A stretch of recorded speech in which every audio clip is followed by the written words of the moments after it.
नमस्कार सर्वांना सप्रेम जय जिजाऊ. मित्रांनो, सध्या सोशल मीडियावर एक बातमी झपाट्यानं व्हायरल होत आहे.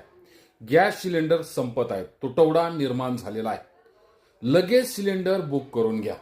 महत्वाचा प्रश्न या ठिकाणी उपस्थित होतो तो असा, खरंच सिलेंडरचा तुटवडा निर्माण झाला आहे का, की काही लोकांनी जाणीवपूर्वक भीतीचे वातावरण निर्माण करून काळा बाजार सुरू केलेला आहे. सत्य काय आहे ते आपल्याला जाणून घ्यायचं आहे आज या व्हिडिओच्या माध्यमातून.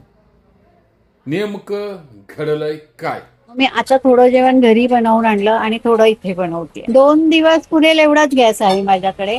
एकीकडे सरकार सांगते आपण विश्वास ठेवू नका आणि यांच्या गॅस एजन्सीकडून आम्हाला एवढा मोठा मार मिळतोय, तर मग आम्ही करणार काय? गॅस बुक म्हणजे हे आम्हाला कॉल केला का येतो, पण आता जर कॉल केला ना तर नाही म्हणून सांगतात डायरेक्ट. तुमच्याकडे पुरवठा आहे गॅस, पण हे लोक ब्लॅकने विकण्याचा प्रयत्न आता हा चालू आहे. किती रुपये सांगितले तुम्हाला? आता त्या दिवशी आमच्याकडून 2300 घेतले. आज काल मी एकाला विचारलं तर त्यांनी जेमतेम मला 5000 तुम्हाला भेटू शकतो. गॅस जर मिळालाच नाही तर मग पूर्वीच्या काळामध्ये जावं लागेल, म्हणजे सरळ चुला लावावं लागेल. मग लॉकडाऊन नंतर नोकऱ्या सगळ्या गेल्याच्या नंतर आम्ही हे चालू केलं. म्हणजे लॉकडाऊन आलाय आणि ही जी भीती होती आता ती पुन्हा भीती वाटायला लागली. कशामुळे? सिलेंडर. नमस्कार, मी अविनाश मोहिते आणि आपण पाहत आहात Avinash Mohite official Facebook page, तसेच Avinash Mohite official YouTube channel. मित्रांनो, या फेसबुक पेजवरती, या यूट्यूब चॅनलवरती तुम्ही जर पहिल्यांदाच आलेला असाल तर आपल्या फेसबुक पेजला नक्की फॉलो करा आणि चॅनलला सबस्क्राईब केलं नसेल तर दादा हो, पहिल्यांदा आपला Avinash Mohite official YouTube channel subscribe करून घ्या. ही विनंती या व्हिडिओच्या सुरुवातीलाच आपणा सर्वांना करतो. मित्रांनो, सिलेंडरच्या तुटवड्याचं खरं कारण काय ते समजून घ्यायचंय या व्हिडिओच्या माध्यमातून, आणि याचा फायदा नेमकं कोण घेत आहे, सामान्य नागरिकांनी काय करायला हवं, या सर्व मुद्द्यांवर सविस्तर चर्चा करणार आहोत.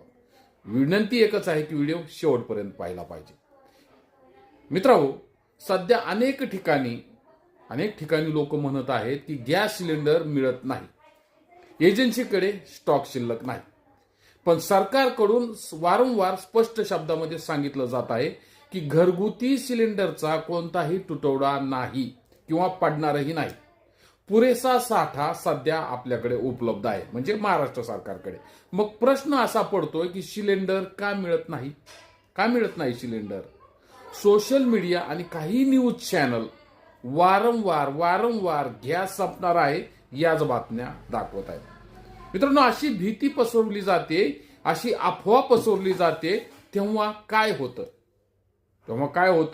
लोक घाबरतात, लोक एकदम बुकिंग करायला सुरुवात करतात, लोक साठा करण्याचा प्रयत्न करतात. तेव्हा लोकांमध्ये भीती निर्माण होते. तेव्हा काही ठिकाणी एजन्सीज साठा करून ठेवतात, काही ठिकाणी लगेच काळा बाजाराला सुरुवात केली जाते. जास्त पैशामध्ये सिलेंडर विकले जातात. एका सिलेंडरची, एका टाकीची किंमत सध्या 5000 रुपये मार्केटमध्ये. सर्वात जास्त नुकसान कुणाचं होतंय माहिती का? सर्वात जास्त नुकसान हे सामान्य नागरिकांचं होत आहे, कारण त्यांना महागामध्ये सिलेंडर विकत घ्यावा लागतो किंवा दिवसांदिवस सिलेंडरची वाट पाहावी लागते. मित्रांनो, सर्वात महत्वाची गोष्ट लोकांनी या ठिकाणी समजून घेतली पाहिजे ती अशी की घरगुती सिलेंडरचा अजूनही तुटवडा निर्माण झालेला नाही, परंतु व्यावसायिक म्हणजे कमर्शियल सिलेंडरचा मात्र बाजारामध्ये तुटवडा निर्माण झालेला आहे. कारण घरगुती सिलेंडर महिन्याला 1 लागतो. समजून घ्या, नीट विषय समजून घ्या. घरगुती सिलेंडर हा महिन्याला 1 लागतो, पण हॉटेलमध्ये, ढाब्यावरती, केटरिंगमध्ये दिवसाला 5 किंवा 10 सिलेंडर वापरले जातात. म्हणून जास्तीत जास्त मागणी ही व्यावसायिक सिलेंडरचीच केली जाते किंवा व्यावसायिक सिलेंडरचीच वाढलेली आहे. म्हणून बाजारात हा तुटवडा निर्माण झालेला आहे. परंतु सर्वसामान्य नागरिकांना ही गोष्ट समजत नाही, ती समजून घेतली पाहिजे. म्हणून या व्हिडिओच्या माध्यमातून नम्र विनंती आहे आपणा सर्वांना, अफवांवरती विश्वास ठेवू नका, घाबरून तर बिलकुल जाऊ नका. गरज नसताना सिलेंडरचा साठा तयार करू नका. ब्लॅकने सिलेंडर बिलकुल घेऊ नका, कारण आपण आज जर घाबरलो तर काळा बाजार करणाऱ्यांना ही नामी संधी चालून आलेली आहे किंवा नामी संधी मिळते. म्हणून मित्रांनो, मी सर्व नागरिकांना एवढंच आवाहन करतो या व्हिडिओच्या माध्यमातून की सध्या तरी शांत राहा, अफवा पसरू नका आणि अफवांवरती विश्वास सुद्धा बिलकुल ठेवू नका. कारण पाठीमागला काळ आपल्याला शिकवण देऊन जातो की जेव्हा समाज घाबरतो तेव्हा काही लोक त्याचा गैरफायदा घ्यायला सुरुवात करतात. आपण जागरूक राहिलं पाहिजे, काळा बाजार थांबवला पाहिजे. आपण शांत राहिलो तर कृत्रिम तुटवडा निर्माण होणार नाही. म्हणून आपण काय केलं पाहिजे तर सत्यता पडताळली पाहिजे. हा व्हिडिओ दादा हो जास्तीत जास्त लोकांना आपण जरूर पोचवावा, जेणेकरून अफवा थांबतील आणि सामान्य जनतेची फसवणूक सुद्धा होणार नाही. एवढीच विनंती या व्हिडिओच्या माध्यमातून करतो आणि या ठिकाणी थांबतो.